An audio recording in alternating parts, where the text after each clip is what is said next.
All right. I am mic'd up, ready to roll. Okay, we're going to be in Mark 14. So we will do 14 tonight. It's kind of a long chapter, but we'll go from the Last Supper all the way through the trials, the Jewish trials. And then we'll do the Roman trials, crucifixion, and resurrection. So we'll do 15 and 16 next week. Now, I will give you this. 16 has 20 verses, but everybody that is anybody in the theological world knows that it ends at verse 8. So you'll see it marked off. It'll be bracketed off. You get the snakes and the drinking poison in the little extra section at the end of Mark 16. So I won't go through that because I wrote a paper on it, and I'm like, that's not even close. I mean, it still amazes me that it's in there. The only problem is that it's almost like they ripped out the last page of Mark's gospel because of the way it ends. It ends with a word that you would never end a sentence with, and the narrative says, and they went and they told no one, period. It's like, I don't think that's how you end the story. I don't think you can do that. So we will cover 15 and 16 next week, and then we'll be done, and then we'll take a break and go sit around with our masks on and not infect people with stuff. Good? All right, Mark 14, let's go. All right, like I said, 13 was, we talked through the Olivet Discourse, which was probably somewhere either Wednesday night into Thursday morning. We believe that this is going to pick up on Thursday. The timing and the coordination of the days in Mark 14 just don't make a lot of sense to us. It's just kind of confusing, so don't get too hung up on when it says, and it was 2 days from here and 1 day here, and this was this day and this day. You kind of have to take a lot of this with a lot of grace and go, okay, they knew what they were talking about, and they were right. We don't know what that translates into for us. So don't get too hung up on it, and we'll keep moving. So, all right. Let's start reading. All right. So after 2 days, it was the Passover. Okay, now the Passover would have been on the 14th day of Nisan. All right. 10th day was triumphal entry. All right. 10th day was the day you would select the lamb. You would take that lamb, go find the perfect lamb. All right, because at the first Passover, if you didn't have the perfect lamb and you painted the blood on, what happened to your oldest child? They died. All right, so how carefully would you go out and look around? All right, my oldest is in the back row. All right, we would have looked very carefully to make sure. So you had to have an unblemished lamb, which over time, what happens? What happens to this unblemished, perfect lamb that you would go out and find? Eventually in Malachi, it says, I wish they would lock the doors of the temple because I'm tired of you lighting useless fires, because they would bring anything and everything into the temple. Or they would go in and they would buy the sacrifice right before they were supposed to give it, which is why Jesus goes in there and cleans out the temple, because they're actually buying instead of selecting the lamb. So it's a very different sort of dynamic. All right. So after 2 days, it was a Passover and the festival of unleavened bread. Okay. So the Passover is on the 14th day of Nisan. Unleavened bread would be this festival that would take place after that. It would be the 15th through the 22nd. All right. So just a week-long party. God told the people, you will party or I will kill you. Okay. You will have a good time. All right. It's interesting. God commands things for our good. All right. You shall have no other gods before me. That's a good thing that you only have one God. All right. But we're so stupid that God has to actually command it. All right. We'll continue to talk through that on Sundays. But so this festival of unleavened bread. Now, why unleavened bread? Just to get your brains going here. Think through the history of this. The Passover takes place, and what do the children of Israel immediately do? They leave Egypt, go into the wilderness, all right? Now, would you walk around with your yeast in your bowls and sit around and, no, you just grabbed your dough and took off, all right? So for 7 days, theoretically, what did they eat? Unleavened bread, all right? So saltines, if you want to go there, all right? So the chief priests and the scribes were seeking zeteo, looking for a treacherous way. The Greek word is doulos, which is deceptive or duplicitous. It's something tricky. They're trying to trick their way into this, right? So they're looking for a treacherous way to arrest him and kill him. Now, earlier in the story, what were they trying to do to him? You remember this?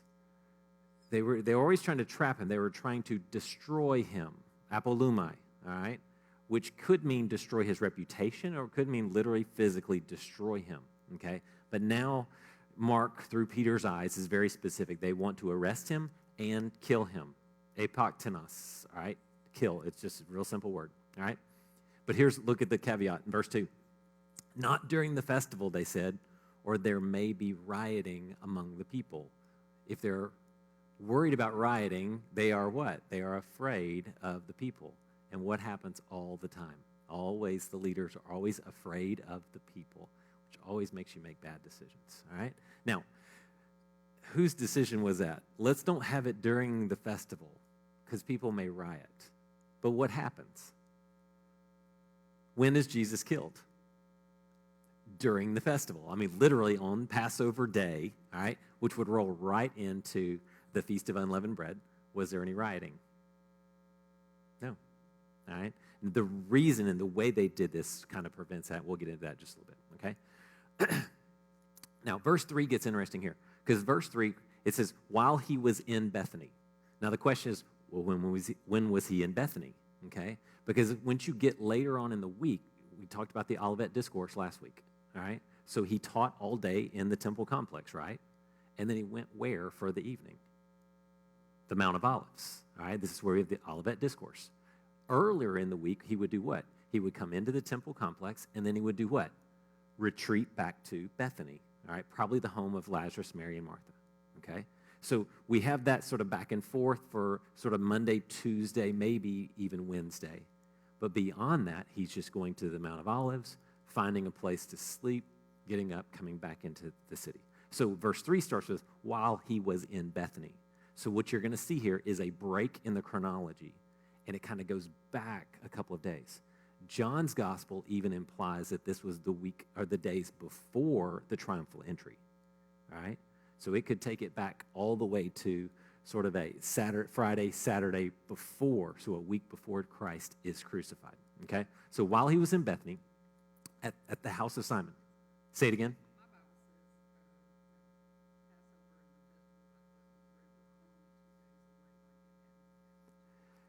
Yeah, but again, the geography says he's in Bethany, which he doesn't go back to Bethany after that day of teaching because he goes straight out to the Mount of Olives. So while he was in Bethany at the house of Simon, all right, who had a serious skin disease. Holman translation always uses the term leprosy. They always translate it as serious skin disease, all right? So it's sort of a catch-all phrase. So as he was reclining at the table, a woman came with an alabaster jar of pure and expensive fragrant oil of nard. She broke the jar and poured it on his head. But some were expressing indignation to one another, okay? What does that mean? Expressing indignation. Has anyone expressed indignation today? Yes, a little bit, all right? When James and John go to Jesus and say, hey, can we go right and left on here with you? Or when mom goes to Jesus and say, hey, can James and John be on the right and left? They have this same word, indignation, okay? So they're upset about this, all right? Why has this fragrant oil been wasted? For this oil might have been sold for more than 300 denarii and given to the poor. Now, real quick, what's 300 denarii? Yeah, a denarii is basically a day's wage. So 300, you're working 6 days a week, resting on the Sabbath. So you're rolling up about a year's wage. So don't go cheap on me here. This is a year's wage, all right? Year's wages that we're looking at. And this money could have been given to the poor. And they began to scold her, literally to snort at her, which is kind of gross, all right? Then Jesus said what? Leave her alone. It's a Greek word, aphiemi, all right? And aphiemi is the word we use to forgive someone. So this is just a really great example of when you want to forgive someone, you need to do what Jesus told the disciples to do to this woman. We believe it to be Mary, all right? Mary and Martha and Lazarus. Leave her alone. So when you need to forgive someone, leave them alone. They don't need your indignation. They don't need your scolding. They don't need your snorting at them. You need to leave them alone, All right, so it's just a great picture of forgiveness right there. Why are you bothering her? She has done a noble thing, a kalos ergon, a beautiful work, all right? For me, you always have the poor with you, and you can do what is good for them whenever you want, but you do not always have me. She has done what she could or what she had. Whatever she had, she did it to me. So again, it's almost like the picture of the widow, all right? The widow and the two mites, all right? She had how much? All she had to live on was those 2 small coins. And what did she do? She gave that. As Jesus does the exact same thing with Mary here, all right? She had this. It's expensive, and yet she still gave. So you get this cool sort of bookends on giving. The one who had very, very, very little, Jesus says, wow, look at her. And the one who had a great deal with this one possession, look at what Jesus does. Look how amazed he is with this. So really just a cool kind of bookend with that story. She has anointed my body in advance for burial. Did anybody in the room pick up on that? Did anybody go, oh, you're going to die? No, they are just right over their heads. So Jesus says that she's anointed my body for burial. I assure you, whenever the gospel is proclaimed in the whole world, what this woman has done will also be told in memory of her. Is it? It is right there. But how many times is the gospel presented and Mary's anointing is never mentioned? I mean, when you've heard a gospel presentation, doesn't it always follow, and Mary did this? How many of you heard that as part of a gospel presentation? And look, Mary did this.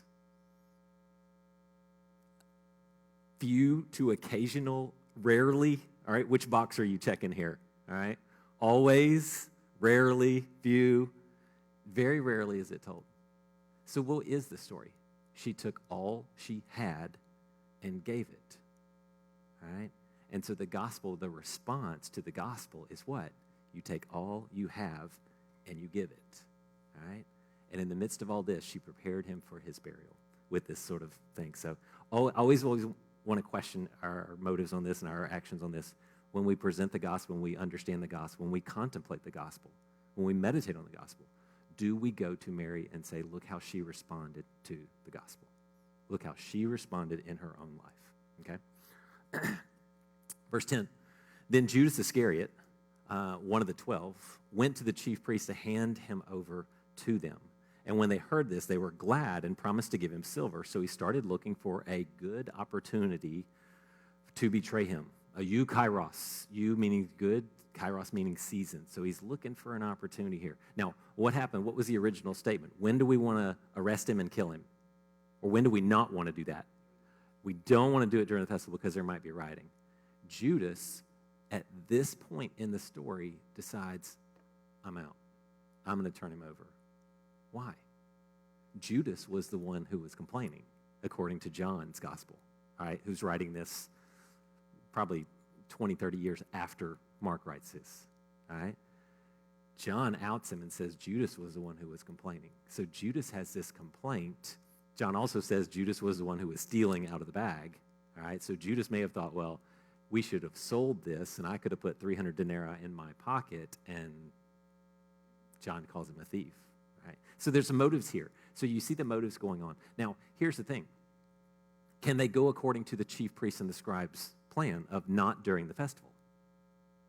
What happens? What does that mess up? If it's not during the festival, then it's not on Passover. So you get the whole foreshadowing just out the window.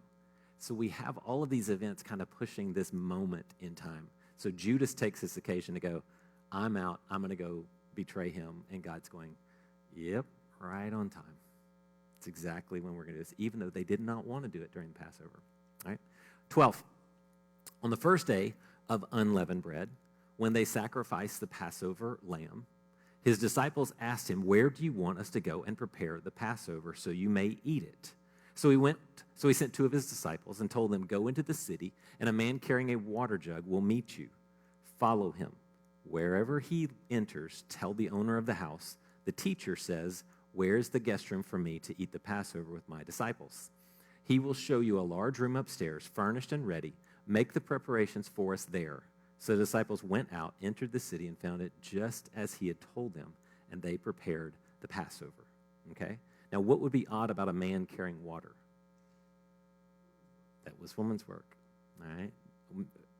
Women were the ones who carried the water, all right? So this would have been a strange thing. So imagine the two disciples going out and going, "Where are we going to find a man carrying a water?" There he is. It's like, now, does this story sound familiar? When does Jesus also send two people out to do something crazy? And all of a sudden it's like, oh, okay, there it is. Yeah, the triumphal entry, when he goes and he sends them to do what? Find the donkey. Okay, it's the same idea, the same plan. A lot of people think that Mark is the one who's carrying the water jug, that it was his family, it was his house. They believe Mark had some money, all right, that his family had money because they had a large upper room that was not being used that they would rent out, all right, there in Jerusalem. So a lot of people tie this person to Mark, all right, and tie his house to this, which is kind of how he gets involved in this. No way to verify that one way or the other, so we just don't know, all right? So when evening came, he arrived with the 12. While they were reclining and eating, Jesus said, "I assure you, one of you will betray me, one who is eating with me." Okay, now you have to get how devastating this moment would have been. I mean, these are Jesus' disciples, students, followers. Wherever Jesus went, whatever Jesus said, they were locked in. And I don't know if any of you are still watching Chosen, or if you've been watching The Chosen, which I still highly, highly recommend that you watch this. Ashley and I were talking last night that just this event, when you see the characters as they're developing them in The Chosen, I told Ashley this. I said, it's going to be devastating when we get to the denials, because Peter in The Chosen movie, the way they portray him, he's locked in. And for him to deny him, it's just going to be so wild. So understand this idea of betraying Jesus at this point, none of them would even consider the thought that anyone would do that, all right? So 19, they began to be distressed. It's the Greek word lupeo, which is one of the heaviest manifestations of sort of grief. So they were sad more than distressed. And to say to him one by one, "Surely not I." They're sitting there looking around, "Tell me it's not me. Tell me it's not me." Now, why would you do that? Why wouldn't you say, "It will not be me," exclamation point? Why ask the question, "Surely not I"? Because there's a temptation. There's a temptation. They recognize their weakness in this. He said to them, "It is one of the 12, the one who is dipping bread with me in the bowl. For the Son of Man will go just as written about him, but woe to that man by whom the Son of Man is betrayed. It would be better, kalos, it would be much more excellent for that man if he had not been born." Devastating statement right there. Just a devastating statement, right? 22. As they were eating, he took bread, blessed it, spoke well over it, eulogized it, essentially, and broke it and gave it to them and said, "Take it, this is my body." Then he took a cup, and after giving thanks, Eucharist, all right, good grace, all right, he gave it to them, and so they all drank from it. And he said to them, "This is my blood." And the Holman translated is, "This is my blood that establishes the covenant." The words "establish" are not in there. They're just not. It's the phrase would be, "This is my blood of the covenant." All right. The implication being a new covenant, which goes back to Jeremiah 30, that I'm going to make a new covenant with you. No one will any longer teach their neighbor, because there will be in their heart. All right, and I will forgive your sins. This is Jeremiah 30 as they are coming back from captivity, or shortly thereafter would be. All right. So, but look at the phrase. "This is my blood of the covenant. It is shed for" who? Many. Huper Paulus. Huper on behalf of. Paulus would be many. So does it say everybody? Does it say only a few? Does it say elect? Does it say chosen? Does it say believers? How many different words could we have chosen right here and cleaned up a lot of theology? You with me on this? And this is one of my big points as far as when people want to argue Reformed, Calvinist, Arminian, all this stuff. I look at not so much the things that are said, I look at the opportunities that could have clarified this that are not given. So many times you say, and whosoever believeth in me shall have eternal life. It is shed for many. Again, there's a vagueness there that we just can't do. That would be very easy for Jesus to establish exactly what he was talking about, but he doesn't take the opportunity to say the elect or the chosen or anything like that. He just said, this is the blood of the covenant. It is shed for many. I assure you, I will no longer drink of the fruit of the vine until that day when I drink it in a new way in the kingdom of God. Very odd phrase. We're not sure exactly what that means. It just kind of hangs out there and we go, okay, I guess he'll just drink it anew and we'll understand what that means when we're drinking it anew in the kingdom with him. All right? And after singing psalms, which they would have done, this has been just a very normal thing for them, they went out to where? Back out to the Mount of Olives. You see that rhythm? Like I said, earlier in the week, they go back to Bethany. Later on in the week, they stay there, the Mount of Olives. Okay? And this is a much longer version in John's gospel. All right? John starts in John 13 and goes through 17-ish. All right? His prayer is 17. So you get a fourth of John's gospel is this moment right here. Okay? That should tell you a lot about John's gospel and what he's trying to convey to us as the readers, us as the one who would read his recollections. All right? All right. 27. Then Jesus said to them, all of you will run away because it is written, I will strike the shepherd and the sheep will be scattered. Okay? Does anybody have a different translation on that? All of you will what? Run away? Fall away? Desert me? All right? It's the Greek word scandalizo. We get a word scandalize. All right? To scandalize at this point would be to fall away. If anyone takes a child and turns them away, scandalizes them. All right? It'd be better if you had a millstone around your neck. This is this idea. All of you will scandalize. All of you are going to run away. All right? What's the opposite of that? If they're not going to run away, what are they going to do? They're going to stay with Jesus. All right? What happens if you stay with Jesus when he gets arrested and go, I'm with him. You're taking him, you're taking me. Then they get killed. All right? And Jesus says, I'm not going to lose any of mine. It's prophesied over and over. None of his were lost, except the son of perdition. All right? 28.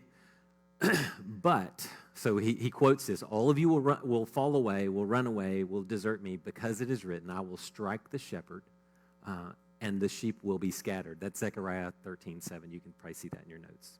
All right? But after I have been resurrected, and what happens to with that little word? What happens with that phrase? Does anyone pay attention to that? Do any of the disciples go, cool, you're going to be resurrected? I think I've said that 3 times already, but I'll just say it one more time. All right? Because what did they hear? These disciples, what did they hear? All of you are going to deny me. All of you are going to fall away. You're all going to betray me. You're all going to run away. All right? So he throws this, but after I've been resurrected, I will go ahead of you to Galilee. And they went, but we're not going to turn away from you. We will never run away from you. They completely miss the whole resurrected and go to Galilee, which is, you see that more in Matthew's gospel when they do. When he is resurrected, he does go to Galilee. 29, of course, who speaks up? Peter does, right? Because Mark is writing this probably from the vision of Peter. So Peter told him, even if everyone runs away, scandalizes, falls away, deserts you, all these things, I will certainly not. So what does Jesus do when our pride jumps up? Does he leave us in that moment of pride? Does he let us stand there on our pedestal with our chests bumped out and go, I will never do that? And Jesus says what to him? I assure you, today, this very night, before the rooster crows twice, you, Peter, single, not y'all, you, Peter, will deny me 3 times. Again, you got to understand the dynamics of the rabbi methetes, the disciple-rabbi relationship. You would never, ever, ever deny your rabbi. That's just the rule. You just didn't do it. And again, watch The Chosen. You'll understand that dynamic in there. All right? But he kept insisting, if I have to die with you, if it's necessary for me to die with you, I will never deny you. And look at the last phrase right there. And they all said the same thing. Every single one of them is saying what? I'm in. I'm not going anywhere. I will die with you. And of course, they all run away. All right? So then they came to a place named Gethsemane. Anybody know what Gethsemane means? Anybody remember? Olive press. All right? So it literally means, so think about, how do you get olive oil? Walmart. It's a good call. All right? Comes in a little bottle. All right? How do you get it from, like, first century? You take the olives and you do what with them? You put them in the press and you squeeze them. It would basically be two stones that they would just sort of mill almost, and you would rub these together, and as you squeeze it, all the oil would run off of this little sort of millstone type thing. So you have this olive press, and it would be pressed down, and it would just squeeze them. It's sort of a crank on the top, so it would just squeeze, and you squeeze out all the oil, which is such a perfect metaphor for what Jesus goes through here in Gethsemane, right? What happens to Jesus' soul? Every bit of him is squeezed out. I always like to call it toothpaste. You know, you want to know what's inside toothpaste? Squeeze it. It'll come out. You want to know what's inside of a human? Squeeze it, and it'll come out. All right? It always will. So they came to the place named Gethsemane, and he told his disciples, sit here while I pray. So you guys sit here. Sit down. Just sit right here. All right? Then he took Peter, James, and John with him, and he began to be deeply distressed and horrified. Now, so get the dynamics. So Jesus is walking into this Garden of Gethsemane, okay? And he says to his disciples, y'all sit here. I'm going to go over there and pray. And then he does what? You three, Peter, James, John, come with me, okay? Now, this is the third time he's done this. I know people like to say he always took these three with him all the time, everywhere he went, all the time. That's not true at all. This is only the third time in all of Scripture when he does this. Can y'all remember the other two times? Mount of Transfiguration and, yes, Jairus' daughter. All right? That's the only three times when Peter, James, and John are singled out. Now, do we have an exhaustive account of every single event that Jesus ever did? No. But according to the Scriptures, this is only the three times when he pulls them aside. So don't go overboard. That's my point. Don't go overboard on this whole point of, well, he had his favorite three. Well, he did on 3 occasions. What can you do with that? I don't know. All right? But he takes Peter, James, and John with him. All right? So we have 8 here. We have the 3 here. We have Judas, who is at the chief priest's headquarters right now. Okay? And so we have this progression as we go along. And he began to be deeply distressed. His passion, it was very passionate, right? And he was horrified. And he said to them, my soul is swallowed up, surrounded in lupeo. Remember I said that word was sorrow, this deepest nature of sorrow in the Greek language, lupeo, all right? So, and it's swallowed up, it's surrounded, perimeter, all right? Everything, right? Every direction I turn. If you've ever been in a situation where you're in trouble and every option, it doesn't work. Everywhere you turn, it just turns back on you, and there's no way out of this. All right? Swallowed up in sorrow to the point of death. Remain here and stay awake. Then he went a little further, fell to the ground, and began to pray that if it were possible, the hour might pass from him. And he said, Abba, Father, Abba being a very affectionate term back then, all right? Abba, Father, all things are possible to you. Your translation may say for you, but all things are possible to you. Take this cup away from me. It's the word paraphero. Pharaoh, we get our word ferry from it, like the ferry across a river kind of a thing. So this Pharaoh idea is to carry this, pick this up and carry this away from me, or carry this to the side so that I can walk on by. So get that nature of it. When it says take this cup, it doesn't mean just take it away from me. It means take it away to the side, move it off to the side. Take this cup away from me, apo, get it away from me. Nevertheless, or Allah, on the contrary, complete opposite, not what I want, but what you want, all right? And that's the implication. Then he came and found them sleeping. But he yells at who? Simon. All right, why? Why didn't he go, James, why are you sleeping? Yes, this is Peter's memory. Also, what did Peter do earlier? I will never deny. Did James say, I will never deny you? No. So he's speaking directly to Peter. What? Yes. You really think something. So he says, Simon, why are you sleeping? He asked Peter, couldn't you stay awake 1 hour? Did you not have the strength? Sometimes the word is dunatos, mean could or able, all right? This is strength. Did you not have the strength to do this, the iskuo? Couldn't you stay awake 1 hour? Which is really impressive to me. Why? Because what does it tell you about how long Jesus prayed? In this little section, he does what? He prays, and then he comes back and says, you couldn't stay awake for 1 hour? Because I've been praying for 1 hour. Anybody get to 1 hour before in your prayer life? You're like praying for people you met in like kindergarten, all right? I mean, you're like, oh God, the missionaries somewhere in the world. You're just praying for whatever at this point. And he's been praying this one prayer for an hour. That should tell you about the depth of the agony and this distress that he's in, that he's been praying for this for 1 hour. And he's going to go back for more. And then he's go back for more, all right? But here's an interesting point. I want to kind of see if we can play this out a little bit.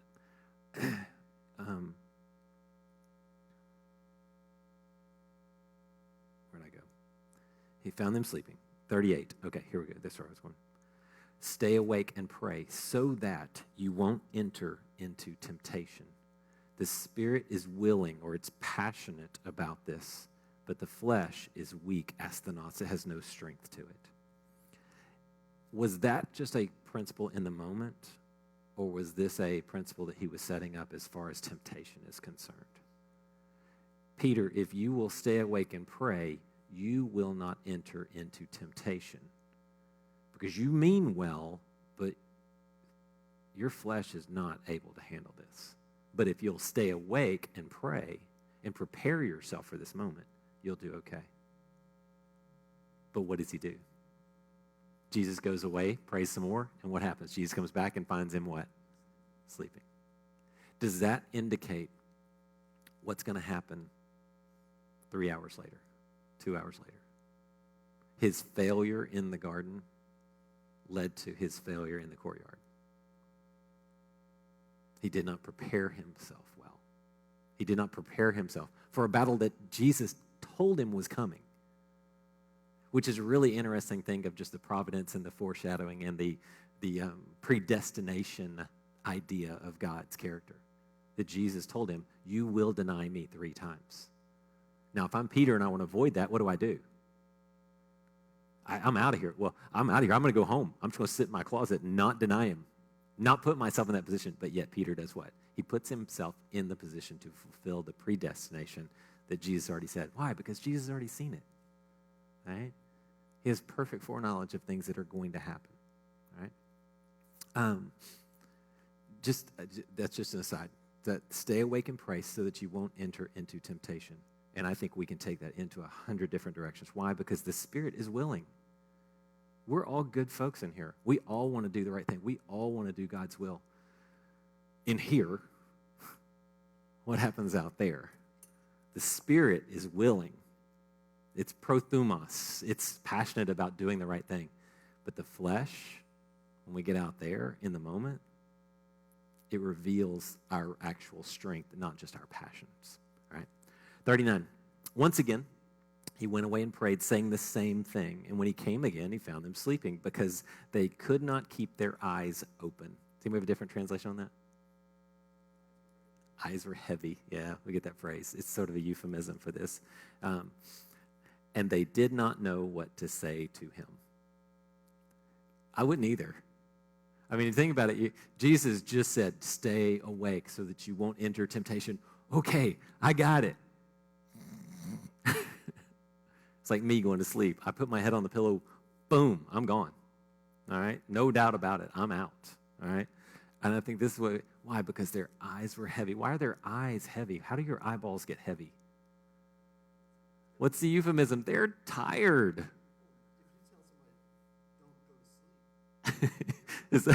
You put that thought in their head, it's like driving. All right? Yeah. But again, they've been awake. What'd they do the night before?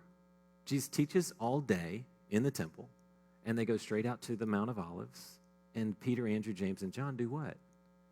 They go, hey, tell us more. So Jesus goes on this teaching thing. They get up the next morning. They're tired. Now they've been going all day. Now they've gone out to the Mount of Olives. It's late at night. Guess what? They're tired. All right? These people get like 12 hours sleep every day probably. All right? Fish 12, sleep 12. All right? That's the way it works. All right? They could not keep their eyes on, and they did not know what to say. There's another occasion on which the disciples did not know what to say. And generally, when Peter doesn't know what to say, what does he do? He just says something, all right? What was that? Mount of Transfiguration, when he just saw Jesus change into white, and he didn't know what to say, so he said, let's build 3 tabernacles and stay here, all right? But they didn't know what to say. I mean, what are you going to say? Jesus just told you don't go to sleep, and what do? Your master, your rabbi, don't go to sleep. Okay. Sorry. What else are you going to say? All right. Then he came a third time and said to them, are you still sleeping and resting? Seriously, guys, enough. The time has come. Look, the Son of Man is being betrayed into the hands of sinners. Get up. Let's go. See, my betrayer is near. All right? So we have that time in the garden. We know that that prayer is so precious to all of us. I always say the victory of Calvary was won in the Garden of Gethsemane. The cross and the rest of the day was just him carrying out the inertia of that moment. The inertia of saying, not my will, but your will. I'm in. It's done. It was just a matter of him playing out the string as far as the rest of the day. The Gethsemane was where the battle was won. 43, while he was still speaking, Judas, one of the 12, suddenly arrived. With him was a mob, or a crowd, probably is a better way of saying it. That's a better translation, I think. With swords and clubs from the chief priests, the scribes, and the elders. Are these Roman guards? Are these Roman soldiers? No. These are Jewish officers, Jewish police. His betrayer had given them a signal. The one I kiss, he said, he's the one, arrest him and take him away under guard. So when he came, he went right up, immediately up to him. That's our word, immediately, we use all the time. And said, Rabbi, and kissed him. Then he took hold of him, and they took hold of him and arrested him. And one of those who stood by drew his sword, struck the high priest's slave, and cut off his ear. Who is that? Peter. Now, how do we know that? Peter doesn't tell us that Peter did that. Why? Because Peter's still alive, and if somebody got word that it was Peter that cut off the guy's ear, what might just happen to Peter? He could be in trouble. So Matthew and Mark both neglect that. John actually tells us, again, 30 years after, John goes, oh, by the way, it was Peter. Because John likes to do what with Peter anyway? Calls him out on everything. All right, Peter and I ran to the tomb, and, well, I beat him.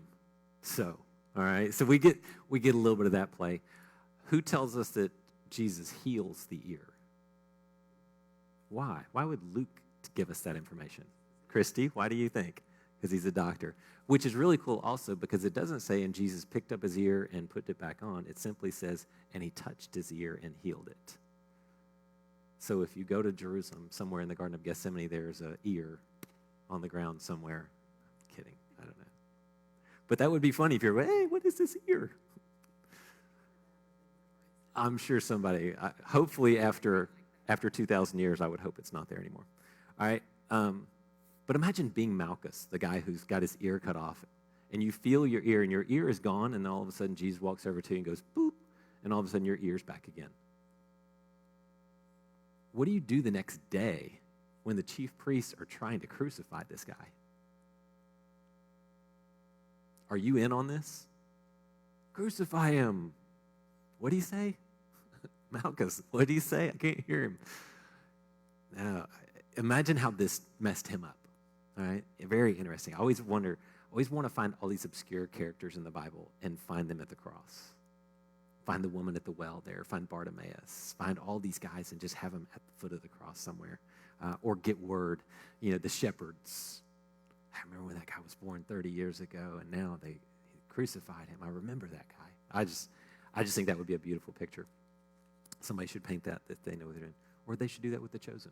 Have all those characters show up at the cross. But anyway, I would love to write with them or write for them. That would be fun. Okay, so where am I? 48. Let's go there. But Jesus said to them, have you come out with swords and clubs as though I were a criminal, a lestes? Jesus is going to be crucified between two criminals. Same word, same idea. To capture me. Every day I was among you teaching the temple complex, and you didn't arrest me, but the scriptures must be fulfilled. Then they all deserted him. All right, who does? The disciples all deserted him and ran away.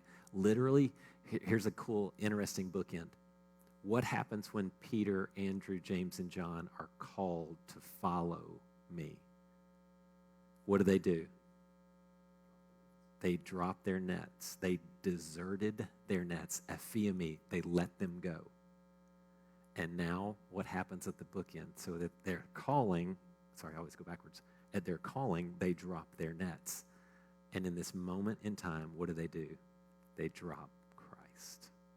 They deserted him. They deserted their nets to follow him, and in this moment, they dropped him and ran away to protect their own lives. Again, interesting just bookends that you find in the text that are just sort of fascinating details that I think they throw in there.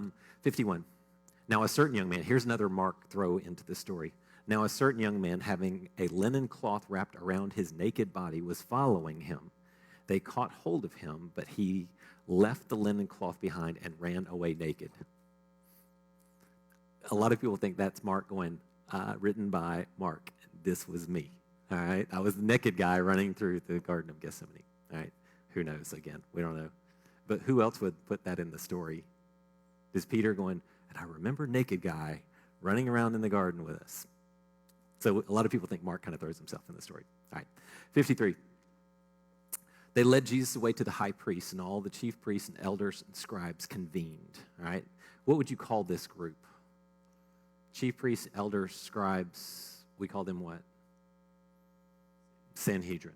All right, this is the Sanhedrin. This is the ruling body, the governing body of Jerusalem, of Israel.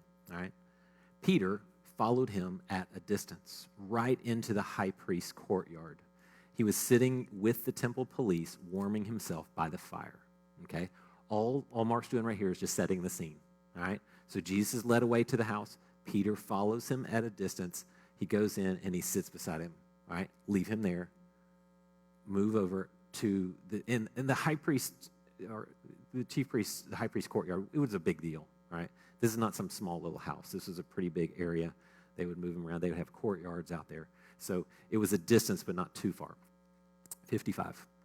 The chief priests and the whole Sanhedrin were seeking for testimony against Jesus in order to put him to death, but they could find none. For many were giving false testimony against him, but their testimonies did not agree. Do you see how wonderfully jurisprudential they are in this moment? We've arrested him in the middle of the night, illegal. We've assembled the Sanhedrin in the middle of the night, illegal. And then we want to bring testimony against him so that we can kill him illegally, all right? But they do have the courage to say, well, unless we get two people whose false testimony agrees, we're not going to go ahead with this, okay? Now, here's interesting.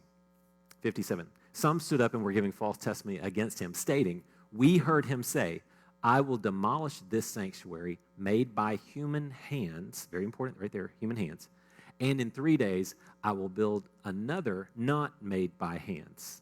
Yet their testimony did not even agree on this. Now, here's what's interesting. In John's gospel, John 2, we have a clearing of the temple. And they ask Jesus, what do you think you're doing? All right, why are you doing this? And he says, demolish this temple and I will rebuild it in 3 days. John does not give us the clearing of the temple after the triumphal entry.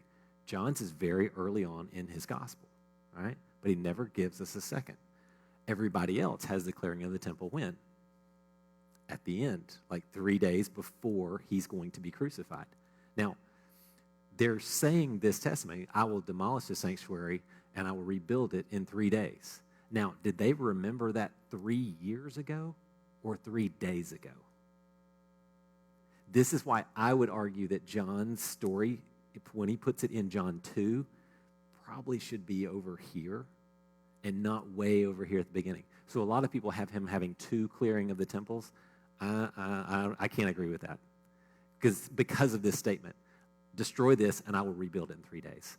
So I would put John's gospel is not a chronologically sound piece, all right? It kind of moves, you can kind of move stuff around in there. So this is why I would argue that it wasn't 3 years ago that, hey, I remember 3 years ago he said something like this. No, they didn't even know who he was. Barely knew who he was 3 years. I mean, the guys that go out to arrest him don't even know who he is. So how would people bearing false witness against him remember something he said 3 years ago when he was just an obscure character, right? I think it was 3 days. That's just my opinion. It doesn't really matter. All right, 60.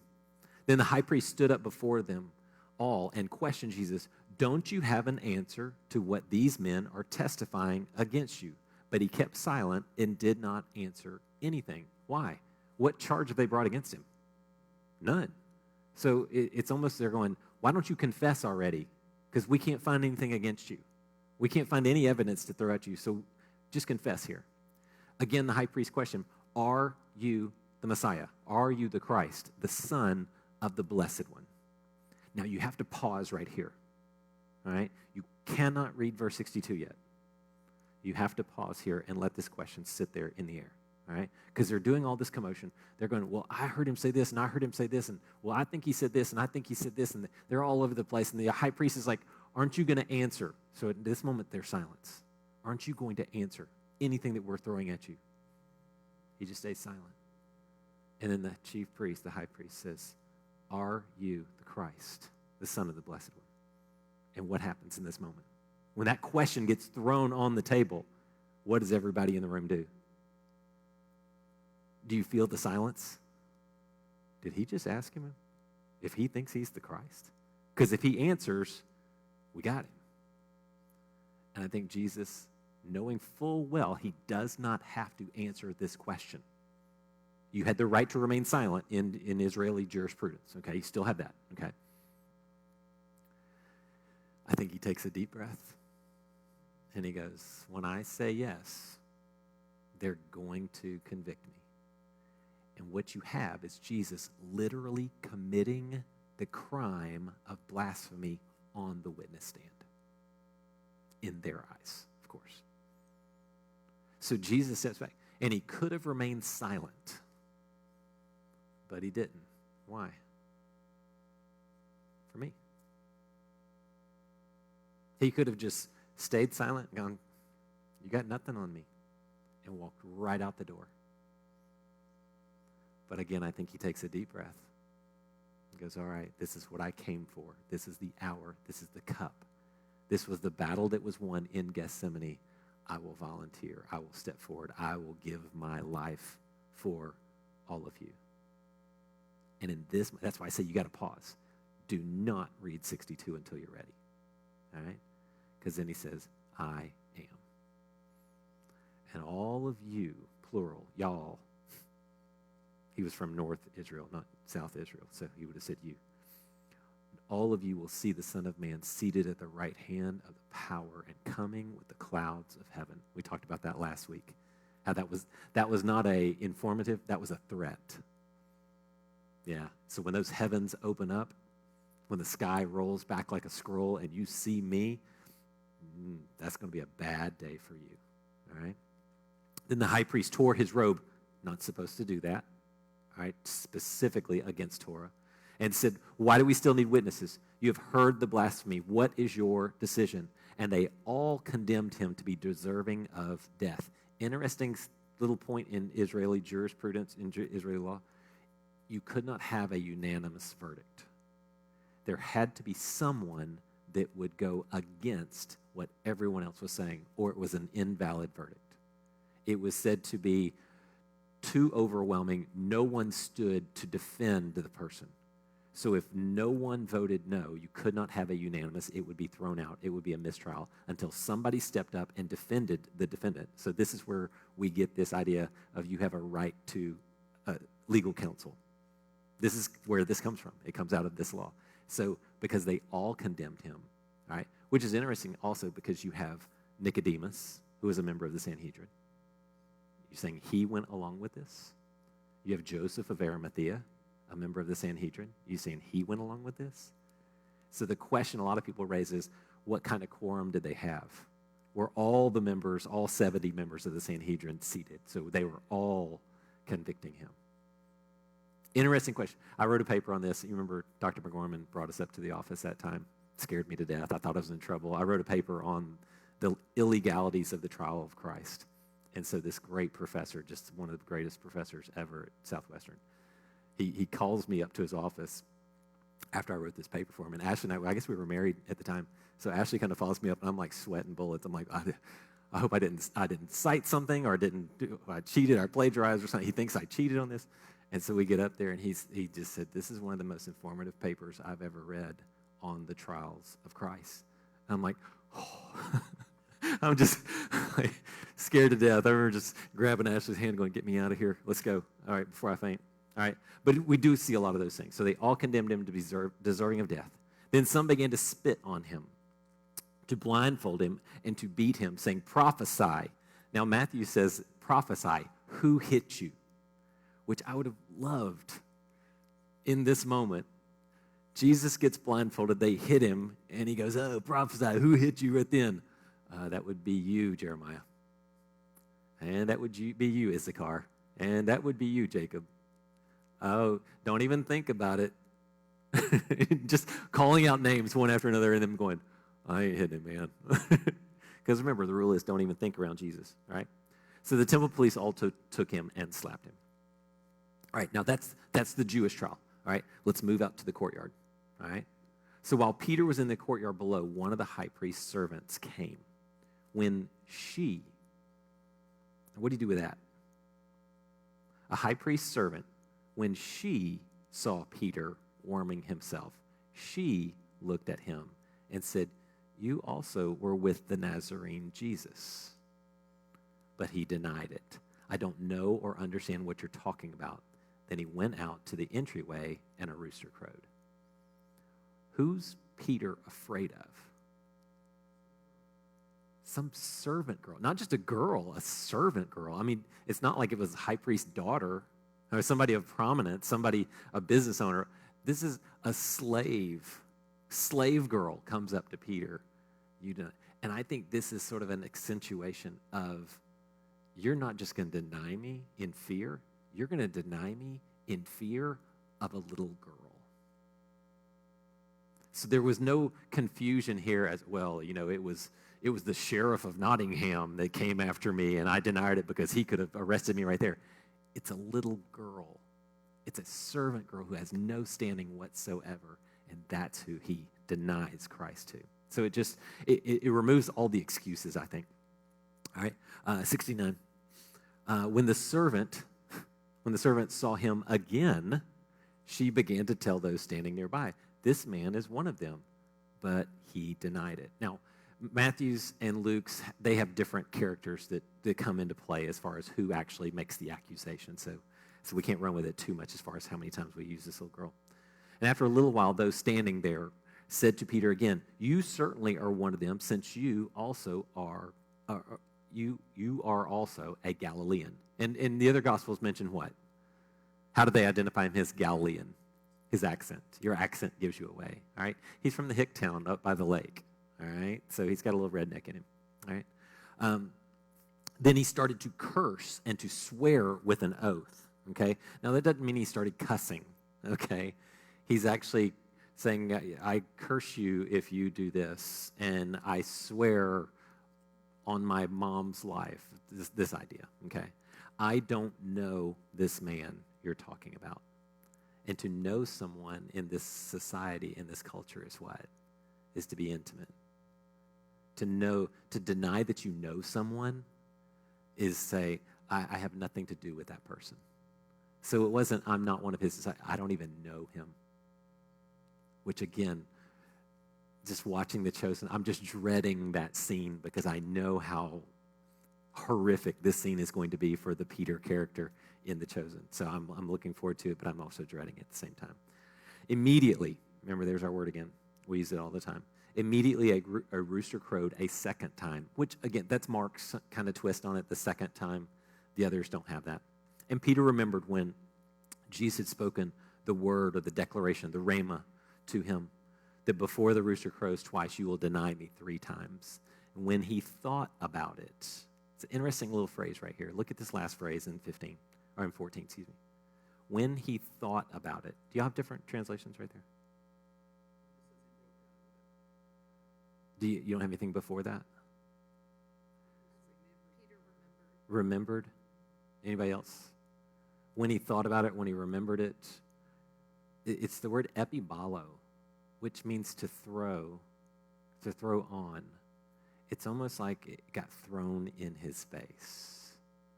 When that rhema, that declaration was thrown onto him, literally thrown on, epi means onto, all right? So when it's thrown onto him, it's like a memory comes back to him. That's where we get the word remember, to throw something onto you, all right? So if I throw your words back onto you, now it's being hit on you again. So I want you to get the full force of what's going on here. That the rooster crows, he looks at him, and all of a sudden it just overwhelms him. And he began to weep, kleio, all right? This is not the word from John 11:35 or whatever, that Jesus wept. That's Jesus teared up. This is he just bawled, crushed, demolished. And it's such a good indication of what happens in that disciple-rabbi relationship, which is why the betrayal was such a shocking, disturbing thing to them. So I want y'all to get that. I want you to get a feel for that. Because how many times do we call ourselves disciples? How many times do we identify, I'm a disciple of Jesus. I want to be discipled. All right? If you want to be my disciple, you must deny yourself, take up your cross, and follow me. I think we kind of go, I want to be a church attender that knows a little more than most people. Disciple, I don't know if I want to go that far, because that may cost me my life. So it's a little iffy. All right. And what effect does this have on Peter? Yeah. When's the next time we pick up Peter?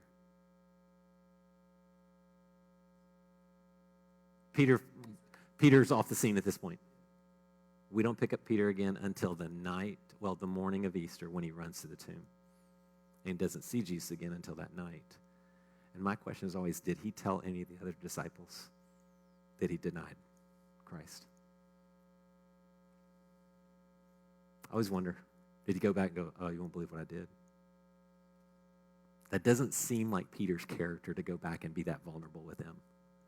And so I always wonder if no one knows about it until Jesus restores him well into the future after his resurrection. And then he has the strength to tell the story at that point. I don't know. You can always also ask what effect did this moment have on Judas when he turned him over and then they found out they were going to crucify him. We know Judas gets up and hangs himself. And I always wonder if they could have, would it be possible for them to take the different routes? Peter hung himself and Judas repented. I don't know. I think the predestination was he's going to be destroyed. He's going to destroy himself. But anyway, this is a thought. Any questions? I know that was a lot. It's a long chapter. So again, we'll do 15 and 16 next week, and then we'll be done for a while, and then we'll pick up something once school gets back in session. So, all right? No questions? Holland, no questions? Y'all good? All right, let me pray for you.